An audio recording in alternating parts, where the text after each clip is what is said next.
যেকোনো পরিস্থিতিতে প্রস্তুত থাকার আহ্বান জানিয়েছেন সেনাপ্রধান। দেশের স্বার্থে যে কোনো ত্যাগ স্বীকার করে যে কোনো পরিস্থিতিতে প্রস্তুত থাকতে সেনা সদস্যদের প্রতি আহ্বান জানিয়েছেন সেনাপ্রধান জেনারেল ওয়াকারুজ্জামান। তিনি বলেন, আমি কর্নেল অব দ্য রেজিমেন্ট হিসেবে ইস্ট বেঙ্গল রেজিমেন্টের আভিযানিক সক্ষমতা যুদ্ধ উপযোগী এবং আধুনিক প্রযুক্তির যে কোনো প্রয়োজনীয় যুদ্ধাস্ত্র ও সরঞ্জাম যোগান দেওয়ার ব্যাপারে সর্বদা চেষ্টা করব। ইতিমধ্যে আমরা ইন্ডিজিয়াস ডিফেন্স ইন্ডাস্ট্রি তৈরির কার্যক্রম শুরু করেছি, যা আমাদের সক্ষমতাকে অনেকাংশে বৃদ্ধি করবে। বৃহস্পতিবার সকালে চট্টগ্রাম সেনানিবাসে ইস্ট বেঙ্গল রেজিমেন্টের colonel of the regiment colonel command হিসেবে অভিষেক এবং অধিনায়ক সম্মেলনে সেনাপ্রধান এসব কথা বলেন।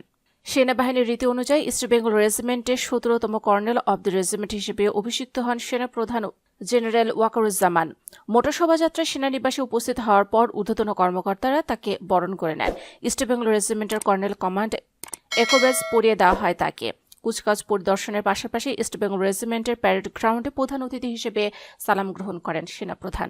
পরে সেনাপ্রধান ৩৭তম বাৎসরিক অধিনায়ক সম্মেলনে যোগ দেন। অনুষ্ঠানে সেনা সদর, army training and doctrine command, স্থানীয় ফরমেশন এবং ইস্ট বেঙ্গল রেজিমেন্টের ঊর্ধ্বতন কর্মকর্তারা উপস্থিত ছিলেন।